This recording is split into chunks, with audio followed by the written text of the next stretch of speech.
on, Gimli! We're gaining on them! I'm wasted on cross-country. We dwarves are natural sprinters. Very dangerous over short distances.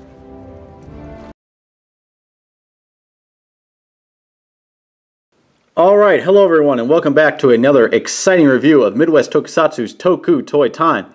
I am Brock and this week we are taking a look at the B Team for Teenage Mutant Ninja Turtles LARP action figures, Donnie the Wizard and Mikey the Elf. So, I know that I reviewed the A Team a while ago with Leo and Raph, and I've been waiting to get around to these guys. I've had the figures for all four of them since that time, but I just haven't had a chance to review them. So, first off, as always, let's take a look at the packaging on these guys. So, Donnie's going to fall over, apparently. Stand forth, mighty wizard. Standeth. Standeth. He standeth. Back. Alright, packaging. Hey, it's clear packages. So, here is Mikey's. You've got a nice picture of Mikey the Elf down here. Pull in close on him. Says Mikey the Elf live action role play LARP. You've got the whole team up here on the side. You've got Teenage Mutant Ninja Turtles on the top. You've got warnings, clearness. Come to the back. You've got the whole wave down here. What's all out at the current time of this figure. Here's Mikey the Elf. We'll pull in on his bio so that you guys can read that. Pause if you would like. Based on the Tmnt episode. So here he is, just all looking elf-like with elfness. So, off to the side with him. And now on to the sideness with Donnie the Wizard. Here he is, nice close-up of his face. Woo. Another team, Tmnt. Warnings, nothing, back. Everything out currently. Part of the episode. And here is the whole bio. Take a look. There it is. And here he is, Donnie the Wizard. Again, I will refer to these in just a moment as we look at the figures. So, bring in the first. We'll look at Mikey. Probably the most paint accurate to what was described on the box. I think also he's probably got the best articulation. You don't have a lot inhibiting him. He doesn't have big bulked up sides. His legs aren't completely useless. But again, these figures are meant for just displaying them. So, he does have removable headpiece with the elf ears. Can fit on any of the Teenage Mutant Ninja Turtle figures. On the back, he's got a nice quiver with some arrows stuck in it. I love his little green, like Robin Hood style thing coming down here. Belt coming around. Then again, let's just take a look at posability. You do have a head that can swivel. Look up, look down, wiggle, waggle. You've got shoulders that go up, down, little woo. You do have rotation here. This one's actually really loose. So elbows can go 90 degrees, rotate there.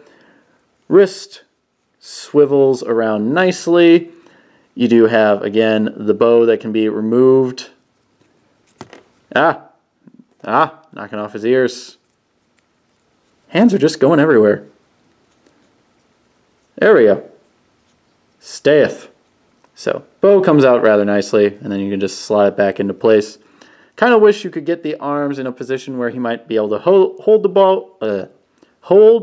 bow string. Words escape me, ladies and gentlemen. With the legs, you've got forward and backwards motion. You do have bending at the knee, rotation at the knee, rotation at the hip. So, again, very good posability on this guy, and you can get a pretty nice sort of, I'm looking at you with my bow kind of after I've fired the arrow. Ha ha! Robin Hood Mikey. So, there it is, Mikey the Elf. Let's take a look at Donnie the Wizard. So, Donnie the Wizard, I have to say, I love his headpiece the most. The giant full beard with the hat that's on it, and every time in the episode where he's pulling down on his beard is just perfect. So this just slots in over his bandana in the back. Slot it through. I can do it. I have the power. So there it is. And then it just fits over his face like such.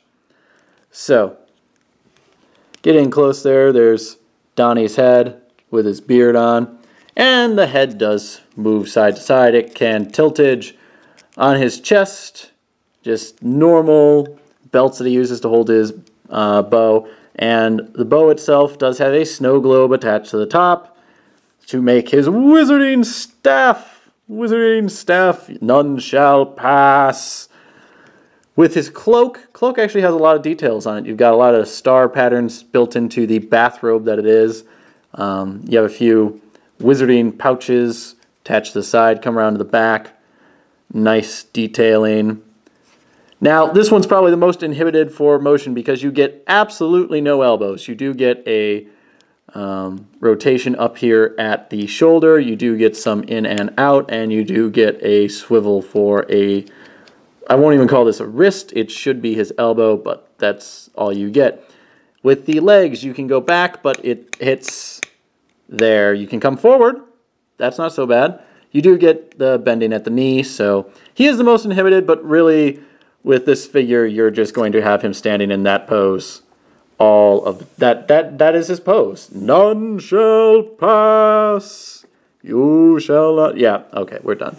We're done with that. Now, let us take a look quickly at the packaging once more. Mikey, as you can see, about the only thing missing from him as far as promised paint apps is the silver medallion on his chest and some painting on the bow. So, perfectly, I mean, for me, that's more than enough. Yeah, the little string around his head was supposed to be white, but oh well. It's perfectly fine the color it is. I think that Mikey's probably, yeah, he's probably the one missing the least amount of paint. So, there you go. That's Mikey. Then we'll take a look at Donnie's. Here's Donnie's, and as you can see, with Donnie, you're missing just a lot of silver. All the stars are supposed to have silver around them. The pouches are supposed to have silver. But again, you're only missing like one color, and everything else is in there. So I'm perfectly okay with what's missing on him as well. The B team has a lot less missing paint than the A team does, according to its packaging. But let's just bring in the whole team so that we can see them all together. So here is B team, all looking amazing, and here is Leo the Knight and Raph the Barbarian. It's slow-mo time. Just, they look great. I love it. This is why I got them. You put all four together and they just look phenomenal. I love the LARP figure look. It works with them very much. Now, the only thing that I'm going to say quickly about the figures that I've already reviewed is upon rewatching the episode, I noted that I was very upset that the shoulder pieces here were not the stop sign red and white. I thought that, oh, why would you sacrifice the paint there and add more here? And I was, But upon rewatching the episode, it appears that Leo did spray paint his shoulder pads blue. So I will take back that complaint. I apologize to the people of Hasbro who decided that single molding of blue would work just fine for them. So, my fault. Away with these figures, because that's not who we're talking about. We've already talked about them. Now, would I get these figures by themselves? I would get Wizard Donnie by himself because he looks absolutely amazing and I just love it. I love that beard. He was the thing that started this. I wanted Wizard Donnie. He was actually the hardest one to find too. So clearly others want him. Would I get LARP Mikey by himself? He looks okay. I think that together, I would get these two figures. They look good together, but obviously it's all about getting the whole team. So if you really are interested in the LARP figures, I'll put in the description links to all four of the figures so that you can get them all. Right now, I think they're still pretty reasonably priced, but definitely get them while you can. They're not going to be out there much longer. So I think that about wraps it up for this review. If you like what you saw and you want more, please click that subscribe button, like, comment, share, and favorite the video. And if you want to see a specific review, comment below. Yeah, I'll have links for where you can purchase these items, like I said, as well as where you can follow us on Facebook and Instagram, all in the description. Once again, this has been Brock of Midwest Tokusatsu and Toku Toy Time, and you shall not pass! Bye! Next time on Toku Toy Time.